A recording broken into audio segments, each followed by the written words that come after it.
스승님께서 예전에 법문을 하실 때 무주상 보시에 대해서 기회가 되면 특강을 해주신다고 하셔서 평소 관심을 가지고 있던 부분이라 큰 기대를 가지고 기다리고 있었습니다. 그동안 궁금함을 참지 못해서 사전적 의미를 찾아보니 아무 대가를 바라지 않고 타인에게 공덕을 베푸는 것, 내 것을 누구에게 주었다는 생각조차 버리는 것이라고 설명이 되어 있었는데요. 뜻만 읽어봐도 득도를 하지 않은 이상 범위는 실천하기가 쉽지 않아 보이고, 만약 이것만 제대로 실천이 되어도 인생의 8할 이상의 걱정과 고민이 사라질 것 같습니다. 무주상 보시의 의미와 일상생활에서 실천할 수 있는 방법에 대해서 스승님의 큰 가르침 부탁드립니다.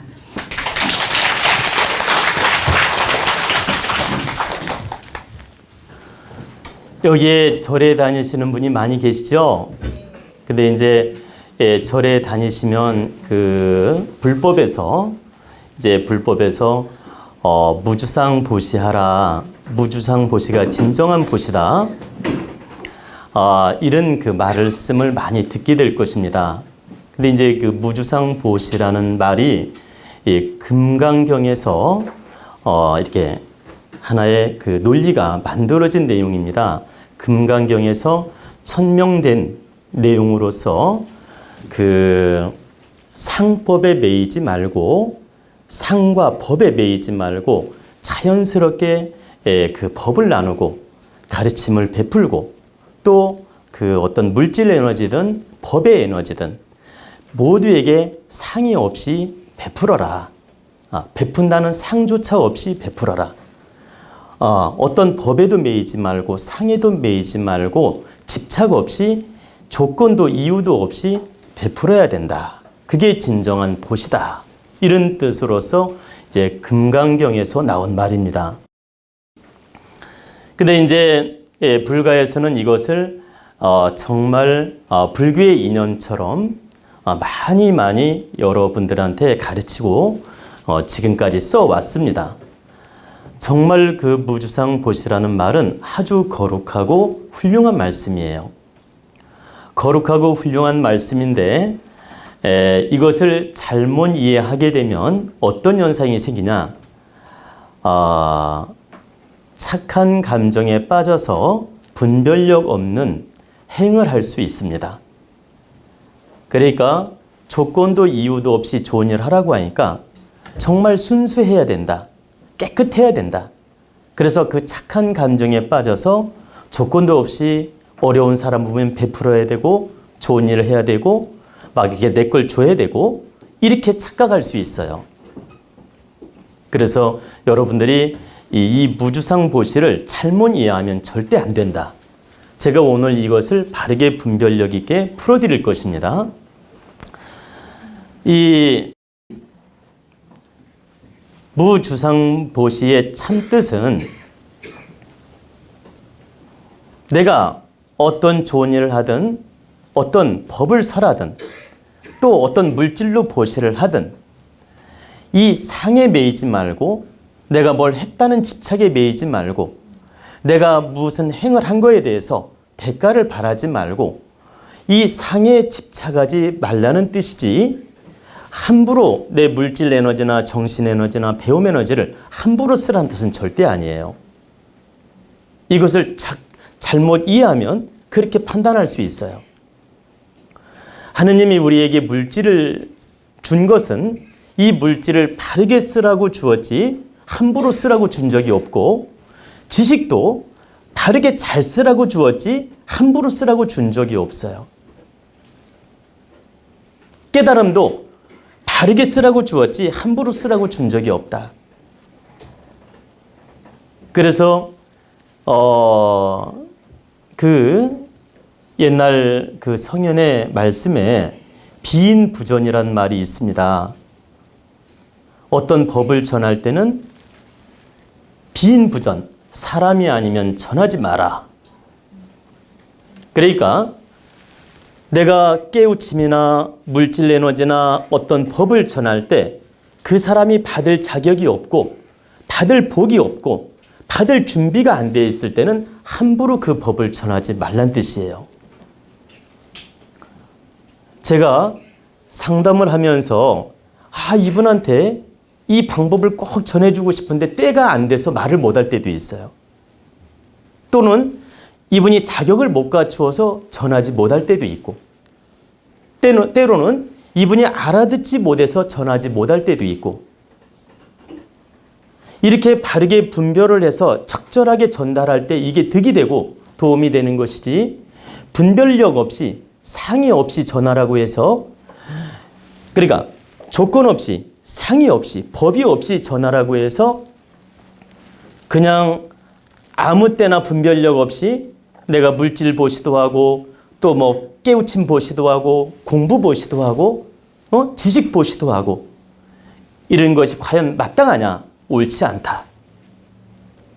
그래서 여러분들이 오늘 알아둬야 될 것은, 모든 에너지 보시는 하느님이 준 거예요.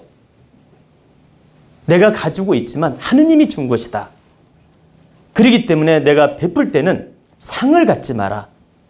집착도 하지 마라. 대가를 바라지 마라. 이런 뜻이지, 이 에너지를 함부로 쓰라는 뜻은 절대 아니라는 얘기입니다. 그래서 더 구체적으로 좀 정리를 해드리면, 가령 여러분들이 어려운 사람을 만났을 때 물질로 돕고 싶다, 보시를 하고 싶다, 이랬을 때 함부로 물질 보시를 하면 안 됩니다. 내가 지난번에도 강의했지만 착한 마음에 함부로 보시를 하게 되면 악습을 키우게 되고, 그 악습이 그 사람을 더 피해를 주게 되고, 더 피해를 주었을 때 여러분들이 그 대가를 치르게 돼요. 다시 말씀드리면 보시 한 사람도 책임이 있다 이 말입니다.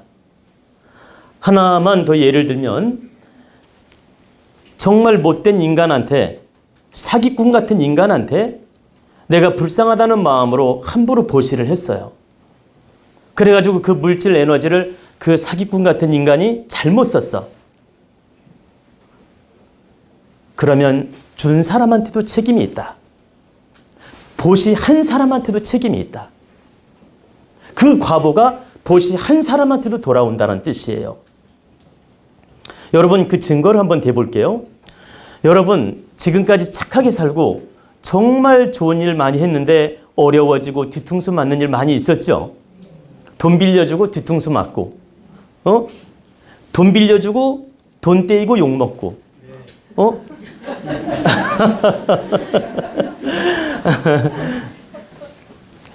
그래서 돈 떼이고 억울한 소리 듣고, 돈 떼이고 뺨 맞고, 이런 일 여러분들 많이 겪어봤을 겁니다. 이게 바로 행을 바르게 못한 탓이에요. 분별력 없이 돈을 빌려줬거나, 분별력 없이 인정을 베풀었거나, 분별력 없이 좋은 일을 해서 이런 일을 겪는 것이다. 그래서 여러분들이 어떤 보시를 하게 되면 항상 바른 분별로서 바르게 생각을 하면서 이걸 내가 베풀 건지 말 건지, 또 이 에너지를 쓰는 것이 맞는지, 이런 깨달음의 분별력을 가지고 바르게 행할 때 이게 참다운 보시라 할 수 있다. 그리고 그런 마음으로 보시를 하고 나면 어떤 대가도 바라지 말라 이 뜻이에요. 그 명심보감에 이런 말이 있습니다. 시은 물구보하고 여인 물추회라는 말이 있어요. 사람에게 은혜를 베풀었거든 그 갚음을 구하지 말고 그 대가를 바라지 말라 이 뜻이에요. 그 사람이 나에게 갚아주기를 구하지 말고, 여인 물추해라, 사람에게 어떤 물건을 주었거든 후회하지 마라. 그러니까 내가 뭐 친구한테 예를 들어 선물 하나 해줬어요. 그래 놓고 금방 후회하는 사람 있잖아. 친구한테 뭐 한 50만 원짜리 선물 하나 해주고 괜히 해줬다고 후회하는 분도 있고, 뭐 이렇게 뭐 예를 들어서 뭐 쉽게 예를 들면 뭐 옷을 한 벌 사주고 괜히 사줬다고 후회하는 분도 있고, 이렇게 생각하는 분이 있는데, 어떤 사물을 내가 선물을 하면 절대 따라서 후회하지 마라. 그래서 시인 물구보하고 여인 물추해하라 이런 말이 있어요. 그리고 또 하나 이제 말씀을 드리면,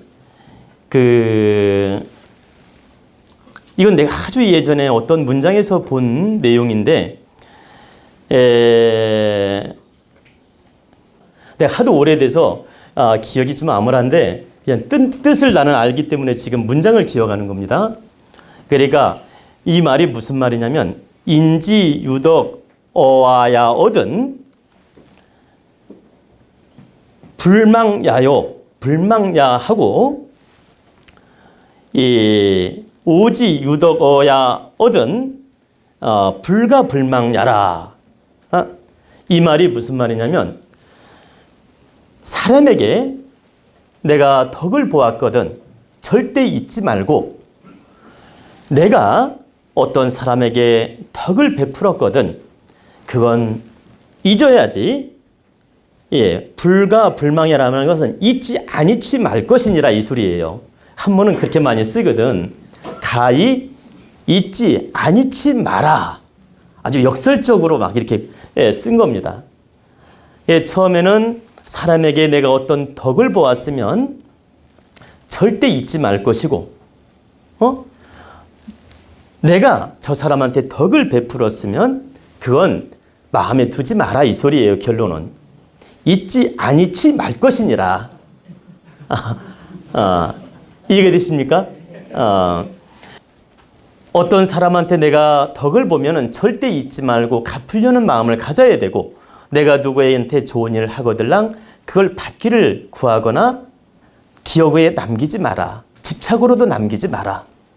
내가 좋은 일 한 걸로 만족해야지 그걸 자꾸 기억하거나 이렇게 받으려는, 그 과보를 받으려는 그런 생각을 갖지 마라, 이 소리예요. 그러면 그 금강경에도 그런 그 무주상 보시가 나와 있고, 이 유가서에도 그런 좋은 말들이 많이 나와 있습니다. 근데 이제 우리는 이런 좋은 법문이라든가 좋은 그 성현들의 말씀이라든가 성현들의 문구를 우리는 잘 본받아서 받아들일 필요성이 있지만, 분별력이 부족하면 자칫 착한 감정에 빠져서 실수할 염려가 있다. 그래서 여러분들한테 제가 오늘 깨우침을 드리고자 하는 핵심은, 무주상 보시라는 건 조건 없이 집착 없이 상에 매이지 말고 내가 어떤 좋은 일을 할 때는 바르게 해라.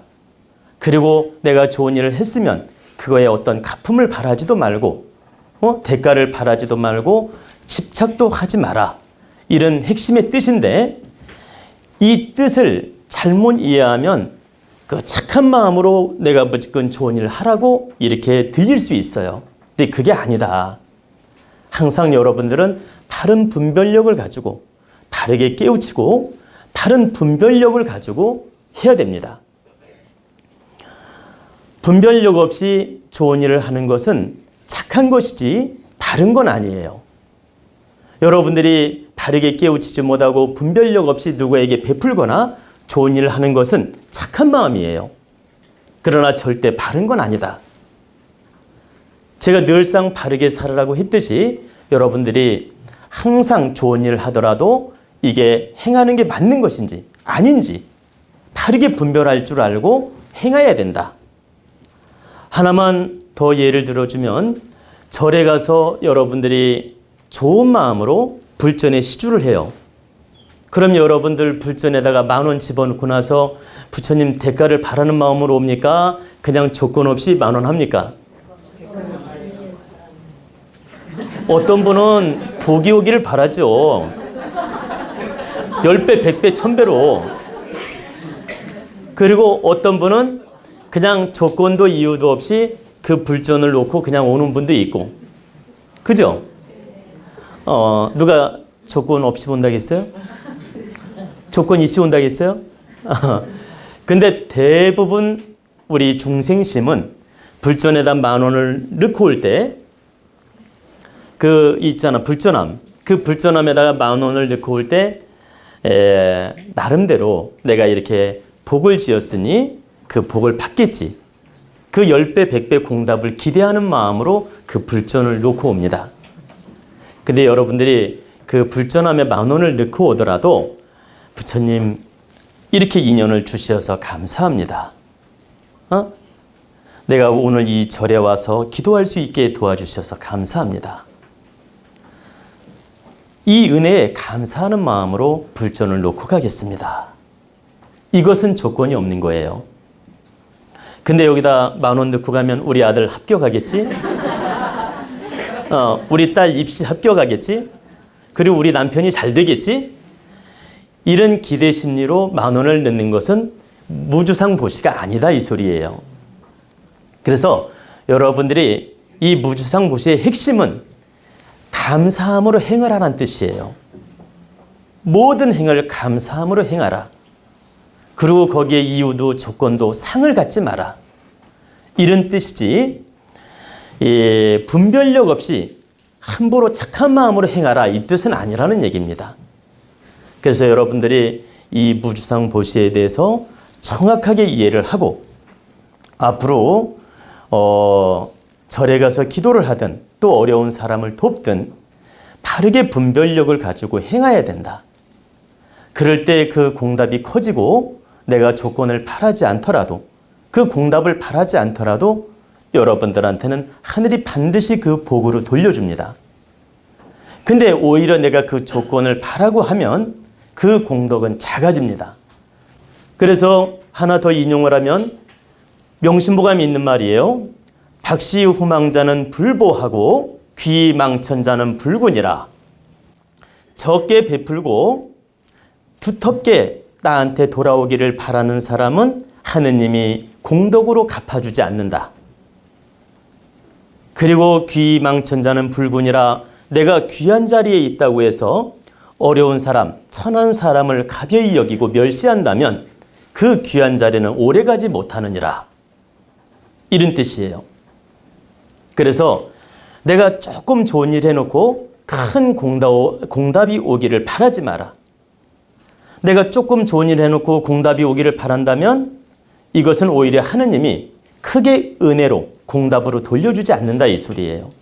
그래서 여러분들이 절에 가서 기도하든 교회 가서 기도를 하든 또 저한테 와서 기도를 하든 정성을 다해서 내 업을 닦는 마음으로 하는 건 좋은 일이지만 너무 내가 요만큼 정성을 쏟아놓고 이만큼 바라는 욕심을 갖게 되면 오히려 그 공답은 작아진다는 뜻입니다. 그래서 그 옛 성현의 그 말씀에 그 명심보감에 나와 있는 말이에요. 박시 후망자, 내가 10개 작게 베풀고 두텁게 크게 돌아오기를 바라는 사람은 하늘이 그 복으로 갚아주지 않는다. 그리고 내가 좀 귀해지고 명예도 얻고 잘 나가고들랑 어려운 사람을 살펴라. 내가 잘 나간다고 해서 귀하다고 해서 교만을 부리고 어려운 사람을 멸시하면 너는 그 자리에 오래 있지 못하느니라. 그래서 정치인들이 국회의원이라든가 장관이라든가 높은 자리에 올라가서 교만을 부리고 탐관 오리짓을 하고 또 어려운 백성들을 살피지 않고 직무유기를 하면 하느님이 반드시 떨어뜨리는 겁니다. 지금 유명한 사람들, 갑작스럽게 불명예스럽게 떨어지는 사람들이 있잖아요. 그 유명한 사람들, 연예인이 됐든 정치인이 됐든 뭐 작가가 됐든 유명해졌는데 갑자기 뭐 이상한 소문으로 인해서 땅바닥에 떨어지는 분도 있고 또 이 뭐라 그럴까 뭐 갑자기 관제구설이 생기는 분도 있고 갑자기 그 감옥에 가는 분도 있고 이런 분들이 있잖아요. 심지어 대통령까지도 우리나라 그런 사람이 많잖아요. 이게 알고 보면 큰 명예를 얻고 나서 백성들을 바르게 살피지 않고 어려운 사람 바르게 살피지 않고 내 밑바닥의 사람들을 바르게 살피지 않아서 직무유기를 해서 하느님이 체벌을 한 겁니다. 냉철하게 보면. 여러분들은 그걸 몰라서 그럴 뿐이지 내가 귀한 자리에 가서 밑에 사람을 무시했다라는 거예요. 그리고 바르게 그 밑에 사람을 돕지 못하고 한마디로 말하면 직무유기를 한 거예요. 그럼 자기 잣대는 직무유기 안 했다고 생각하죠. 그렇지 않다. 남들 알게 모르게 직무유기를 많이 했다. 그래서 하느님이 그 기운을 모아가지고 한 번에 벼락을 때리는 것입니다. 그래서 귀한 사람들이 땅바닥에 떨어지는 일이 생기는 거예요. 뭐 이 뉴스를 보니까 뭐 어느 뭐 강남에 뭐 이렇게 유명한 그 연예인인가요? 유명한 연예인이 무슨 뭐 이렇게 술집을 차렸는데 엄청나게 돈을 많이 벌고 막 인기가 폭발했는데 갑자기 이상한 짓을 해가지고 이 하루아침에 그냥 문을 닫고 이 망하지 않습니까? 그게 바로 향락에 젖고 그 명예를 잘못 쓴 거예요. 그 부를 잘못 쓴 거예요. 그러니까 하느님이 그냥 매를 당장에 치는 겁니다. 그래서 제가 이제 좀 이렇게 여러 가지 각도로 이제 설명을 해드렸는데 여러분들이 이 무주상 보시라는 것은 항상 바른 분별로서 할 때 여러분들한테 공답이 돌아오고 또 여러분들이 어떤 정성을 다하든 어떤 일에 임하든 어떤 직위에 입각해서 노력을 하든 항상 내가 바른 분별로서 행하는 것이 바로 무주상 보시가 될 수 있고 나한테 그 공답이 돌아오는 방법이다. 그래서 여러분들은 항상 바르게 깨우치고 바르게 공부해서 분별력을 키워야 됩니다. 여러분들이 분별력 없고 깨우침이 없다면 절대 바르게 보시도 할 수 없으며 바르게 인생을 살 수 없어요. 늘 착하게 살다 뒤통수 맞거나 착하게 살다 실수하거나 착하게 살다 어려워집니다. 그래서 오늘 여러분들이 이 자리에 오신 것은 바로 이렇게 바른 공부를 해서 바르게 깨우쳐서 이 세상을 빛나게 밝게 어떤 좋은 행을 하더라도 바르게 하기 위해서 이 자리에 모였다는 뜻입니다. 아시겠죠?